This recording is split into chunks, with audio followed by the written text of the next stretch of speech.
Nah, dari kalau melihat waktu sudah masuk waktu sholat apa belum, itu melihatnya di lereng Gunung Pemenangan. Nah, lambat laun, lama-kelamaan untuk mengucap pemenangan itu agak sulit, akhirnya menjadi Pongaan. Jadi secara sekilas Desa Pongaan seperti itu.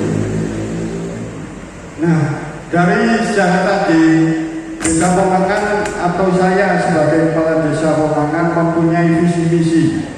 Visinya adalah terwujudnya Desa Pongaan yang mandiri, berdaya saing dan berbudaya. Visi misi ini saya bantu atau saya lanjutkan dengan langkah-langkah yang akan saya pakai atau saya kerjakan. Ada 6 langkah. Yang pertama adalah meningkatkan tata kelola pemerintahan yang baik atau good government. Mungkin saya tidak akan menyebutkan semuanya. Dan yang terakhir adalah membangun dan menumbuh kembangkan potensi budaya lokal berbasis pada hak asal usul desa. Jadi ada kegiatan keagamaan yang lainnya. Itu yang kita coba untuk melestarikan. Nah, termasuk juga BUMDes. Tadi sudah disinggung Pak Camat, Bapak Abu Hasan tentang BUMDes. Itu termasuk juga visi misi dari Desa Pongaan. Berikutnya saya akan menyampaikan geografis. Secara geografis penduduk Desa Pongaan tadi sudah disampaikan ya 10.000. Nah, 10.000 itu 60%-nya dari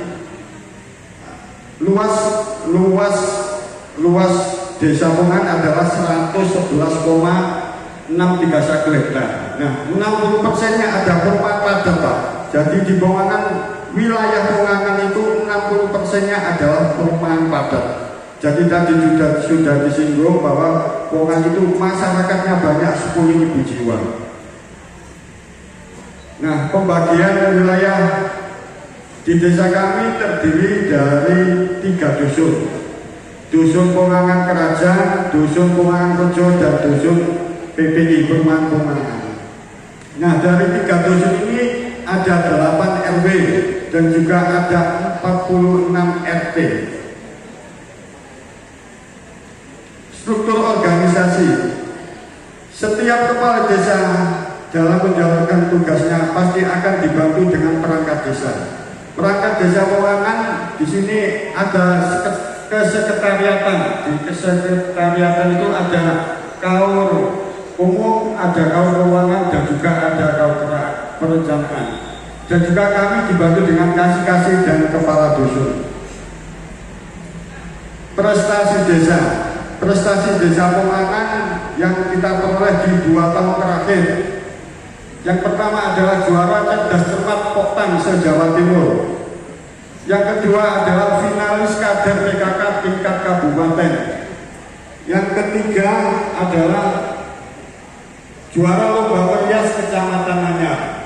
Dan yang keempat adalah penghargaan desa mandiri di tahun 2022. Dan yang kelima adalah penghargaan dari Bupati Gresik desa mandiri. Dan yang keenam juara 3 lomba BUMDes tingkat kabupaten. Dan yang ketujuh adalah juara 2 festival BUMDes dan UMKM se-Kabupaten Gresik. Jadi BUMDes kita sudah memperoleh 2 kali prestasi di Kabupaten Gresik. Setiap kali mengambil keputusan adalah dengan menggunakan musyawarah. Meskipun itu musyawarah yang kita lakukan mengenai perencanaan desa atau musrenbangdes, atau musyawarah yang ada kegiatan aksidental, misalnya kayak kegiatan aksidental itu kegiatan call atau kegiatan yang lainnya. Jadi segala sesuatu dalam mengambil keputusan kami menggunakannya dengan musyawarah. Rata-rata pendapatannya adalah di atas 3 miliar, baik itu dana transfer atau dana lainnya. Dari 3 miliar itu kita alokasikan di 5 bidang. Bidang penyelenggaraan pemerintah desa, bidang pelaksanaan pembangunan desa, bidang pembinaan kemasyarakatan, bidang pemberdayaan masyarakat, dan bidang penanggulangan bencana. Nah, mengingat infrastruktur di desa kami masih belum begitu sempurna, akhirnya untuk anggaran terbesar kita laksanakan di bidang pembangunan. Ini sepanjang 150 meter. Kami membangun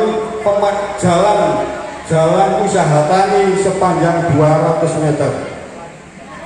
Dan kami membangun tanggul air. Nah, tanggul air ini adalah kolaborasi antara BUMDes dan pemerintah desa.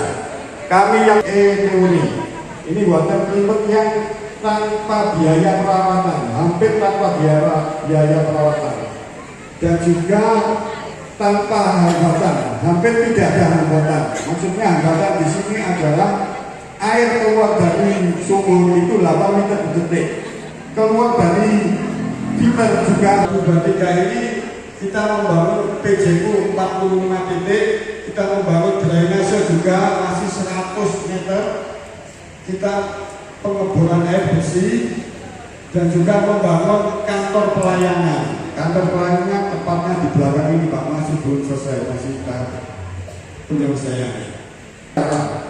Pelayanan desa yang pertama adalah manual, jadi dengan datang ke desa melakukan pelayanan secara manual. Nah, pelayanan yang kedua kita lakukan dengan pelayanan elektronik atau pelayanan online. Pelayanan online itu mereka tidak perlu hadir ke desa, mereka tinggal membuka website kita dengan CPD. Mungkin di akhir nanti akan saya tampilkan, setelah kita melakukan pemaparan akan saya tampilkan bagaimana seorang disabilitas mengakses pelayanan desa Pongan. Ini yang penduduk desa Pongan tadi sudah juga disampaikan 10.337. Nah, 30% dari penduduk kita ini adalah menjelang lansia. Kalau kita keluarkan biasanya hanya kopi dan teh saja ya. Kita beribadah agar menu yang disajikan atau menu yang dijual ini lebih banyak, tidak hanya memotong kopi dan teh saja.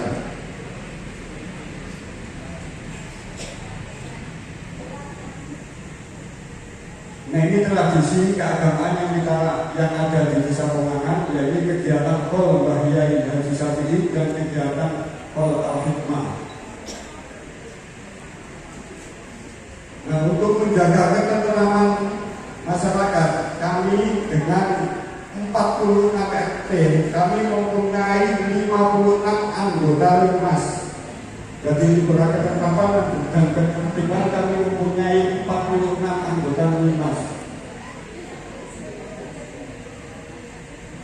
Ini untuk kesejahteraan ada BRT, ada PKH, dan ada bedah rumah.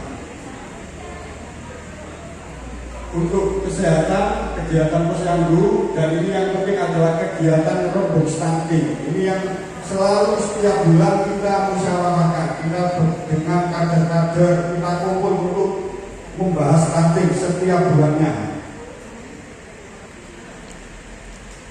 Nah, ini BUMDes Makmur Sejahtera. BUMDes Makmur Sejahtera ini adalah tulang punggung PADes di desa kami, Pak. Seandainya tidak ada BUMDes, kami juga tidak punya PADes. Jadi ini tulang punggung kami. Nah, BUMDes kita ini ada unitnya banyak. Tadi sudah disampaikan, kalau warganya banyak itu sampahnya gimana? Kita ada unit sampah. Nah, kalau warganya banyak, airnya bagaimana? Air bersihnya bagaimana? Sudah ada unitnya BUMDes itu juga. Terus lagi ini yang terobosan mungkin agak baru lah ya. Ini internet murah. Jadi kami namanya unitnya ada Wolowonet. Internet murah. Jadi kalau warga itu mendaftar tanpa biaya pendaftaran, setiap bulannya hanya bayar 100.000 untuk internet. Jadi internet murah untuk warga desa Pongan. Kami juga mengadakan kerjasama. Di kami itu yang dengan Bank BSI ini mereka menyewa kerjasama. Jadi ATM itu miliknya desa. ATM BSI yang di Ponsoklukan itu miliknya desa. Itu Bank BSI menyewa kepada kita.